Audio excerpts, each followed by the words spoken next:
Du côté de Bordeaux, des coups durs aussi. On savait que Benarbia était suspendu. Yohan Mikou, lui, c'est le forfait de dernière minute. Et Bordeaux est privé de Benarbia et de Mikou. Les deux meneurs de jeu bordelais sont donc absents ce soir. Le début de match est plutôt à l'avantage des Corses avec un jeu long de la part de Bastien. Ballon vers Paulo Alves. Alves qui passe à Ramé.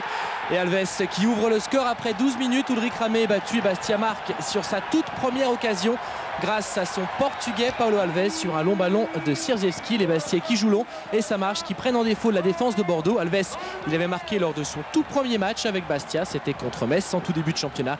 Là il marque donc son deuxième but de la saison et Bastia, surprise à Furiani, mène face au leader après simplement 12 minutes. Un leader secoué par des Bastiais qui affichent une conviction bien plus grande que celle entrevue la semaine dernière face à Marseille. Ballon de André et frappe de Frédéric Mendy, qui n'a pas pu trouver le cadre. Des difficultés tout de suite pour les Girondins, privés, on l'a dit, de Benarbia, de Mikou, mais aussi de Djemali derrière. Réaction bordelaise avec Wiltord qui joue milieu de terrain ce soir en raison des absences. C'est pas son poste de prédilection. Relais avec Diawara et Wiltord qui a voulu servir ici Lilian Lasland.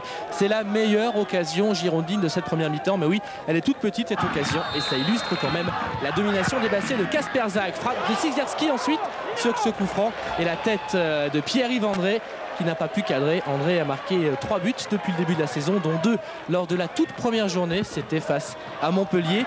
Toujours des occasions bastiaises, toujours ce jeu long, souvent Sierziewski à la baguette.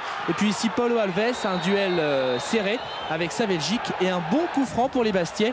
On est en toute fin de première période. Bastia a l'occasion de faire le break sur ce coup franc bien placé pour un gaucher comme Clayton par exemple. Frappe de Clayton, elle est superbe. Ramé n'a pratiquement pas bougé et elle passe, on le voit sur le ralenti, tout près de la cage du gardien bordelais. Bastia mène 1-0 à la mi-temps et c'est évidemment on ne peut plus logique. Les supporters bordelais sont là, ils sont venus de Vienne, ils sont venus directement de Vienne, ça ne les empêche pas d'être en pleine forme, on l'a vu. Pourtant Bordeaux continue d'être dominé. Eddie Bope a le masque, on le comprend. Nouvelle faute de sa Belgique sur Paulo Alves.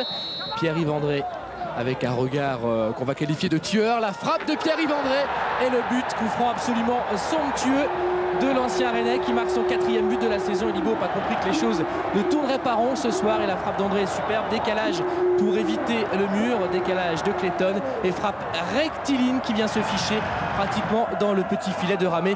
Bastia mène 2-0, les Bordelais sont KO et réagissent tardivement avec un ballon de Torres Mestre qui parvient pour une fois à passer de Guerville. Stand de Torres Mestre, il y a Lilian Lasland au second poteau. Lasland qui est un petit peu court pour reprendre ce ballon. Lasland qui lui aussi ne marque plus trop dans ce championnat. Compteur bloqué à 3 buts et pas de sélection pour Lilian Lasland dans l'équipe de France qui va jouer cette semaine face à la Russie et contre Andorre. D'autres occasions pour les Bordelais avec Lasland. Il n'y a pas trop de conviction quand même si ici Moussampa qui évolue en position de milieu gauche une nouvelle fois ce soir a tenté une reprise en demi-volée, une reprise qui passe quand même assez loin du cadre. Les Bastiais gèrent, les Bastiais qui opèrent par contre toujours ces ballons longs qui gênent considérablement la défense bordelaise.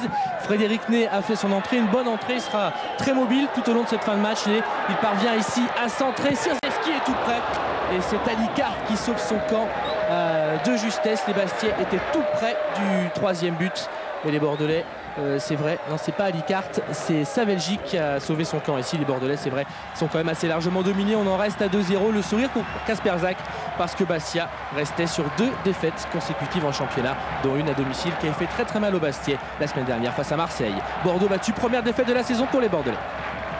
Et oui, les Bastiais donc ont été les premiers à faire tomber les Bordelais. Ça doit vraiment soulager Cyril les Bastiais parce qu'il y avait beaucoup de tensions ces dernières semaines du côté de l'île de Beauté. Oui, on est avec Pierre-Yves André. Hervé, Pierre-Yves, c'était le Bastia de cette année ou le Bastia de l'année dernière au niveau des vertus cette saison? Ce soir plutôt. Ce soir, je crois que c'était plus le Bastia de l'année dernière, c'est-à-dire avec beaucoup d'envie, beaucoup d'agressivité, beaucoup de hargne, ce qui est vrai, ce qui faisait nos vertus la saison passée. Maintenant, c'est vrai qu'il y a beaucoup de nouveaux joueurs et il faut justement qu'ils s'imprègnent de l'esprit qui règne ici, l'esprit corse en l'occurrence. Mais il faut leur laisser le temps et ça viendra petit à petit. On voit votre coup franc, hein, il est magnifique, on le regarde, vous pouvez peut-être nous le commenter, c'est une superbe frappe. Voilà un ballon donné par Clayton, allez-y Pierre-Yves. Non, je pense que là, la balle elle est poussée par José, je crois que c'est beaucoup travailler l'entraînement. on essaye de bien coordonner nos départs respectifs. Lui, il fait partir le ballon et moi ma course. Et puis après, on met à peu près tout ce qu'on a dans le pied et puis ça part. Comment vous expliquez le parcours chaotique de Bastia pour le moment dans ce championnat?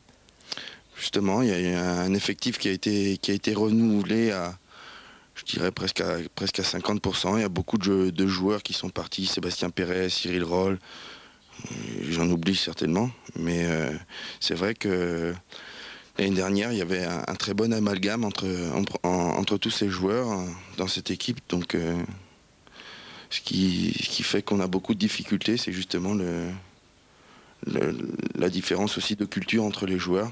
Il y a un Portugais, un Brésilien, un Polonais. C'est vrai que c'était difficile de faire l'amalgame et que le groupe trouve un allant et puis une certaine envie de jouer ensemble. En tout cas, ça va mieux puisque Bastia a fait tomber le leader. On va écouter Élie Baupe au micro de Gaëtan Huard. Gaëtan qui lui demande si la défaite de Bordeaux est imputable au match de Coupe d'Europe mardi contre le Rapide de Vienne et puis aussi aux absences. Mais on le voit, Élie Baupe ne se réfugie pas derrière ses excuses. On l'écoute. Des raisons ou des excuses, on pourra en trouver beaucoup. Vous en avez énuméré quelques-unes. Maintenant, on était 11 sur le terrain. On a fait dans l'ensemble un match pas très bon.